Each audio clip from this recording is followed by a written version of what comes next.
Oh, that was excellent. I'm going to lower this a bit. That was crazy to do wireless on still applications. Congratulations, that's incredible. So Blair Fraser from Lakeside Process Controls. We are Emerson Impact Partner, but in this capacity, I have been on a project embedded at a pharmaceutical plant for the last 2 years.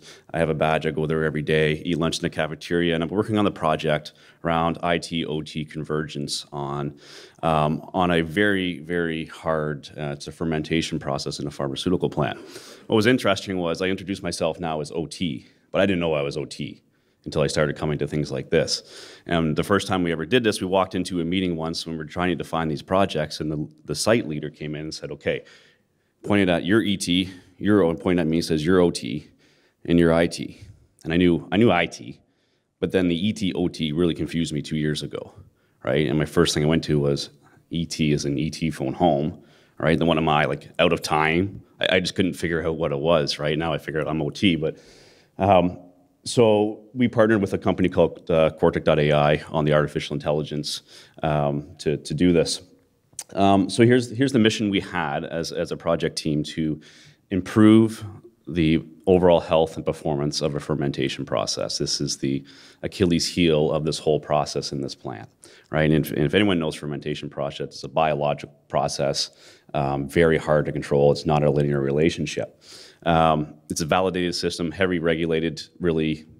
The analogy is don't touch it, don't change anything, which is a challenge when you're looking at IT/OT convergence, right? The easiest thing to do by far is not change a thing, right? And I think, people have successfully, and I say this very candidly, have had careers by not changing anything. Why have we done that? Because we did it yesterday, we did it 5 years ago, and we did it 10 years ago, right? But that's not what's happening in industry now. And the other problem we had is data is everywhere. I know this is not uncommon, right? It's not like we had this unique situation where quality system was over here and building data was over here and PLC data was over here, right? But it was spread across the entire plant floor. So my background isn't in automation. I am OT by all means, but I also spent a lot of time in maintenance and reliability. So we did the basics first, the fundamental, before we even talked about how we're going to stream data, how we're going to bring these data in. So we decided for this project is how's this asset going to fail, or how potentially will it fail, right? And my advice to anybody that's looking at these projects is start with the end in mind, right?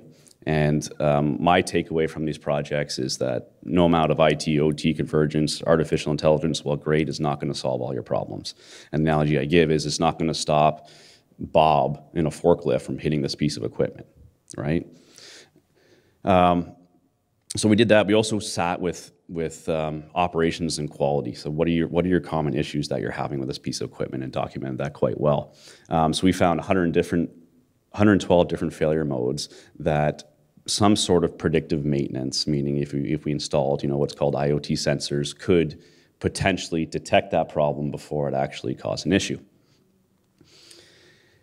So what was interesting was we did artificial intelligence, and before this project, I really didn't know what that was, or we did specifically machine learning, even before a single data was streamed or moved anywhere. Right, and what we were able to do was take the native data format that the quality system was in, the PLC, and when we talk about legacy equipment, when we called the vendor of this piece of equipment that did the PLC portion of it, they're like, yeah, that's 35 years old. Recommendation, don't touch it, right? It's one of those ones, if you are asset owners and you open those panels and a bunch of wires comes out, right, and you quickly shut the panel again, right? It was one of those, right? So what we did is, what we were doing before was to classify the batches, we had to do a lot of rules, right? And a lot of rules on historical data. So a good operator could go in there and look at the trends and say, well, this was most likely the harvesting section of this process. The process is about 3 days, give or take, right? So a good operator can look at the trends and say, this is likely when we did some additions to it, or when we're harvesting, or all these different phases, right? So they had to create a bunch of different rules in MATLAB in order to classify these. And what they were able to do with all these rules, and this is a sample of the rules that were created on the left-hand side, was able to identify historically 3 different phases within the fermentation process. In reality, if you ask a good operator, there's 7, 8, or 9, depending, right? When we use that, So it had a 92% accuracy for good batches. That means it followed, ideally, the ideal world. That's exactly how it would do. But sometimes, and if you're familiar with pharmaceutical, there's clean in place processes and things you need to do to get ready. And if it didn't get its requirement of the right pH or temperature, you had to run that process again. And it would really mess up those rules, right? Because it's not comparing it to its golden. So we actually, Cortica was able to use machine learning very quickly on, I think, about 3 years worth of data that was able to export into, common CSV type language.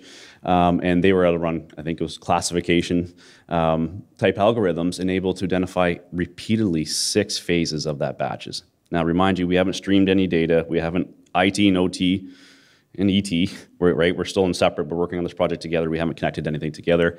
But what was great is we can predict with this data in real time what phase that is. And that's very important when you start to look at analytics of that. So we got it to about a 98% accuracy of the batch. So we did, when we looked at that failure modes and how things could possibly fail, we did add IoT sensors, or IIoT sensors. So we did add some wireless sensors. And the reason why I would do this was there was particular failure modes that could not be addressed by either visual inspection or wouldn't be quick enough, or couldn't be detected with the data we already had on that, right? So we did add a lot of IoT sensors, but it wasn't just, we didn't add sensors and then try to define the problem. We found the problem and then added sensors to address that problem, right? We used a lot of acoustic sensors, some vibration, some temperature, some pressure, right?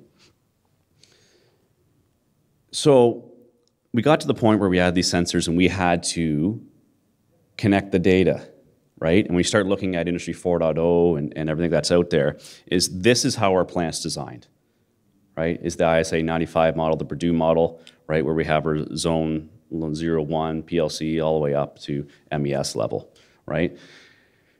We want to get to a world that looks like this, where everything's connected together, right? So turn over to my counterpart at IT. I need to get to this, right? Pulls out a manual this big on their SCADA LAN security and said, how are you going to do that? So here's an honest truth. What happened was, I didn't work with IT. I said, you know what? I know how to get a back door, right? I can get IP addresses. I took data right from the edge and I streamed it right to the cloud. So that story is going to come back to haunt me, okay? But I did it, right? So this is a snippet, now the names have been removed, of the assets of what the framework looks like. So at the bottom layer, we have a bunch of, some Delta Vs, some Emerson wireless gateways and things like that. That's how we connected those wireless IoT sensors into a Delta V system that they had. These blue ones they're data sources, but they belong to IT, right? So they belong to IT, so I don't have the credentials to move data, get data, do anything, change passwords or anything. Down here, this is my sandbox, right? This is almost like a virtual barrier. IT, OT, my zone, I control all the passwords for my equipment. They have the passwords, right? So, quickest way, right? Path of least resistance, here to here, right? Snakes and ladders game, why not just skip it? So data was everywhere. So, oh, my apologies, that slide didn't end up getting over. But essentially what we did was we architected a system that took the existing OT from their facilities management system, right? Existing OT, 30 years old, we had to talk to that, old PLCs.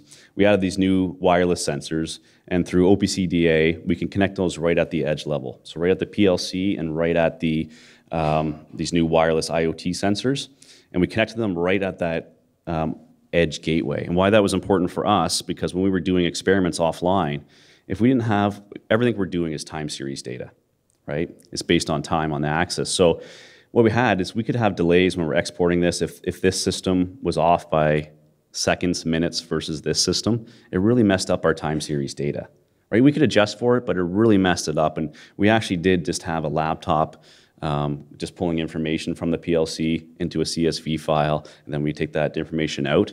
But it hurt us a few times where we didn't have that sync. So by connecting this right at the IoT edge gateway, instantly we had context and we had the same timestamp, which allowed us to do that, right? And then what we did is I'm not a big fan of edge and fog as well. It confuses me, but we bounced up different layers of sending that data. And I think one of the big things that I've learned is you don't want to just copy data around and leave traces of your data everywhere. It's important to have that Industry 4.0 data pipeline. So data is constantly moving in context all the way up. And what happens up here is we get to the final point where we're at the Cortic platform and we're taking that information out.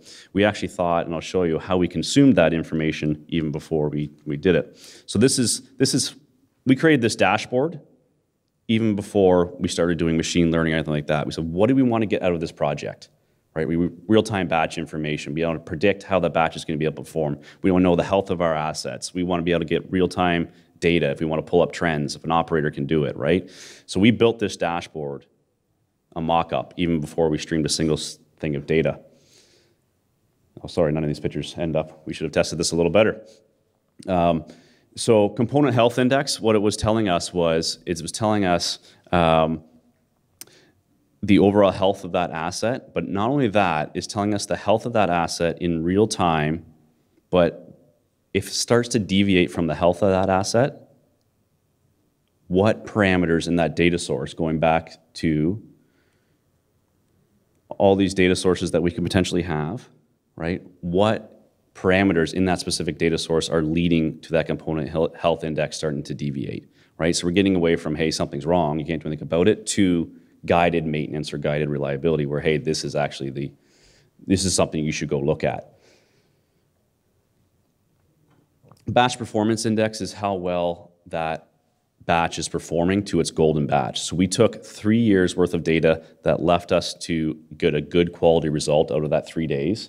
And what were all the performance, the process performance, the pressure, temperature levels, flows, pH, oxygen flow rate, steam flow rate, valve position, all those type of process parameters that led to good quality batches, right? We benchmarked them and created a baseline out of that of 3 years worth of data. And again, what it would do is, in real time on the dashboard, what it would tell us is you're starting to deviate from that, if you will, a golden batch, but these are the parameters and their influencing factor that's leading to that poor performance. Right? And many times we see, it's very common and repeatable, we'll say, hey, this pH is starting to drift, right? We talked about the component health index. Batch quality prediction. This was a good challenge for us. So what we're trying to do is, as I said, this is a 3-day fermentation where you're hoping at the end of this you get a good quality results, and you're talking grams. You're talking grams of product, right? So a lot is dependent on this coming out successful, right? And then what you have to do is you have to take this material and send it to a lab to get tested to find out how well you did. And lab results take time, right? So we said we have lab results from 5 years worth of data. We have all this data we've had. Can we create a prediction on how well, based on the performance of that piece of equipment for that run, what the quality will be like? And Cortic came back and said, well, yeah, right? But this is new to me. I'm like, well, let's do that, right? So what happened was we did that. But what's interesting is, naively, I went and said, okay, we look at this. When you start a 3-day process, you're an hour in, how well do you think you can predict the output of that 3 days later? Not very well, right? If we could do that, we'd all be lottery winners, right? So we can't do that. So I got a little excited when we first started off a batch. I'm like, how's our quality going to be? Like, we're an hour in, Blair, right? But as we start to get, past day 1, day 2, and day 3, you start to get more and more accurate. But where the value was for the production side was, even when that batch was done and that product is sitting there, everything's done, we had over 90% confidence of what the quality of that batch would be. So we're still waiting for lab results, but what that allowed them to do was plan for downstream. Everything they do downstream, this is almost the first step in this process. Then you have to process this material from there on. It allowed them to plan how and set up all the equipment downstream of what it's going to be. So and then confirm it with the lab results now. So when we look at this and what our results was, now this is not my words, this is the words of the pharmaceutical plant saying, this is what we're allowed to do now. Automatically batch classification and comparison simply classify your batches after finishing them. This was a good batch, this was a bad batch, it had this many phases. Multivariate process tracking with alarms and notifications, so we can actually see in real time what's wrong, what's causing issues. Faster response time to deviations. This is a big issue. As you said, if this is 3 days, multi-million, and $4 million per batch is a low end, right? So what can you do with this? Faster response time to deviations. So avoidance is key, right? Connecting it before, it was very reactive. We had this, how do we save what we have left of this batch? Now it's saying, hey, we're likely to have an issue. What can we do to fix it before it becomes an issue? Golden batch output yield comparisons. We can start to see this happen. We actually happen to have 2 back-to-back of the exact same units. So we did this on one. Guess what we can do now? We can compare apples to apples, say, why is this one running good and why is this one not? Right? And sometimes there's a little bit of a blame game. Who touched this last? Who touched this last? And what'd you do? Type things. And then faster yield predictions so they don't have to wait for the quality results and to make that decision on what they're going to do downstream of it.